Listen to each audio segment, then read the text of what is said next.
guys, we are now here at the Museum of Ramon Magsaysay Sr., the 7th President of the Philippines, located here at Castillejos, Zambales, Philippines. Ramon Magsaysay makes Tagalog, Kapampangan, Ilocano, Spanish, and Chinese. Descent was born in Iba, Zambales on August 31, 1907 to Ezekiel Magsaysay de los Santos from San Marcelino Zambales and his mother Perfecta del Fierro Kimson in Castillejos, Zambales. He spent his grade school life somewhere in Castillejos and his high school life at Zambales Academy in San Narciso, Zambales. After college, Magsaysay entered the University of the Philippines in 1927 where he enrolled in a pre-medical course. His first work as a chauffeur to support himself as he studied engineering. And later, he transferred to the Institute of Commerce at Jose Rizal College from 1928 to 1932, where he received a baccalaureate in commerce. He then worked as an automobile mechanic for a bus company, and shop superintendent.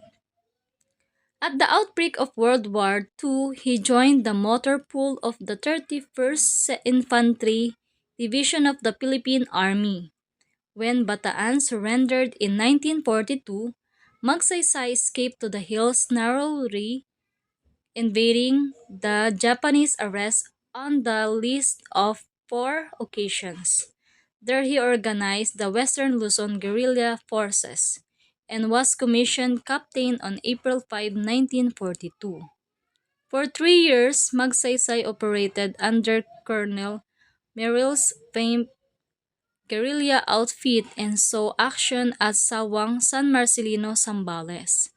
First as a supply officer condemned Chow and later as a commander of a 10,000 strong force.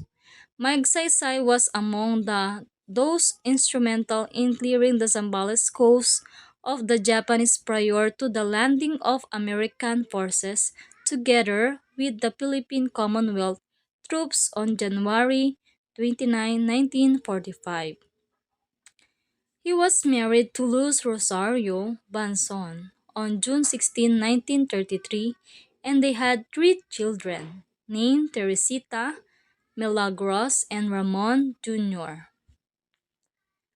On April 22, 1946, Magsaysay, encouraged by his fellow ex-guerrillas, was elected under the Liberal Party to the Philippine House of Representatives.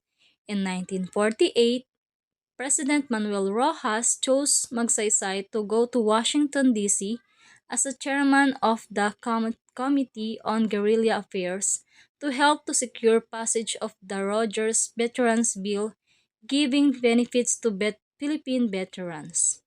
In the so-called dirty election of 1949, he was elected to the second term in the House of Representatives. During both terms, he was chairman of the House National Defense Committee. In early August 1950, he offered President Elpidio Quirino a plan to fight the communist guerrillas using his own experiences in guerrilla warfare during World War II. After some hesitation, Quirino realized that there was no alternative and appointed Magsaysay Secretary of National Defense in September 1950. He intensified the campaign against the Hukbalahap guerrillas.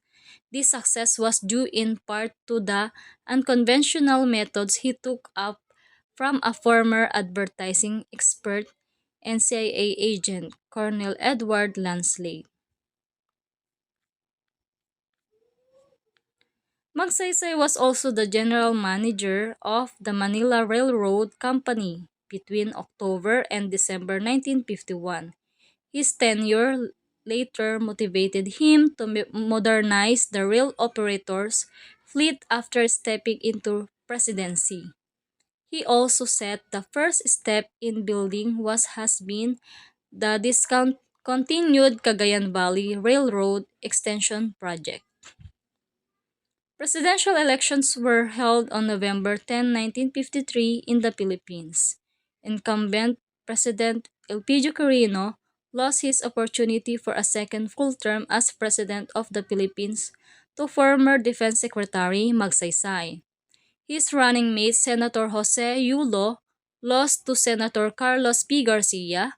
Vice President Fernando Lopez did not run for the election.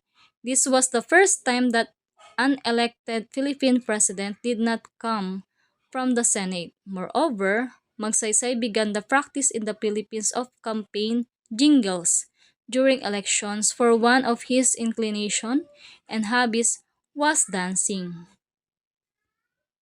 The United States government, including the Central Intelligence Agency, had strong influence on the 1953 election, and candidates in the election fiercely competed with each other for U.S. support. In the election of 1953, Magsaysay was decisively elected president over the incumbent Elpidio Quirino. He was sworn into office wearing the Barong Tagalog. At first, by Philippine President, he was then called Mambo Magsaysay. As president, he was a close friend and supporter of the United States and a vocal person against communism during the Cold War.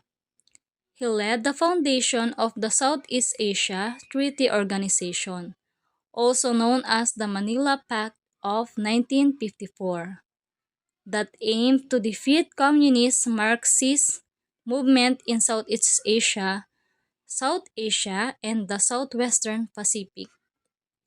During his term, he made Malacanang literally a house of the people, opening its gates to the public.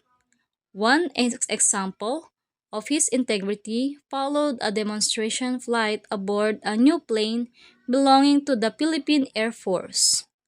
President Magsaysay asked what the operating costs per hour were for that type of aircraft, then wrote a personal check to the Philippine Air Force covering the cost of his flight. He restored the people's trust in the military and in the government.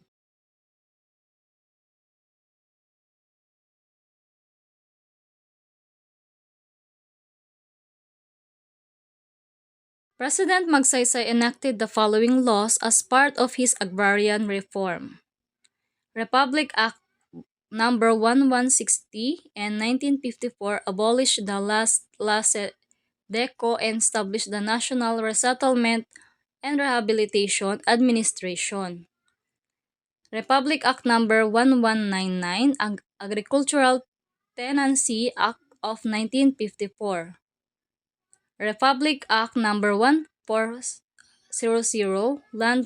Reform Act of 1955 created the Land Tenure, and Republic Act Number 821, creation of Agricultural Credit Cooperative Financing Administration. Magsaysay term, which was to end on December 30, 1957, was cut short by a plane crash.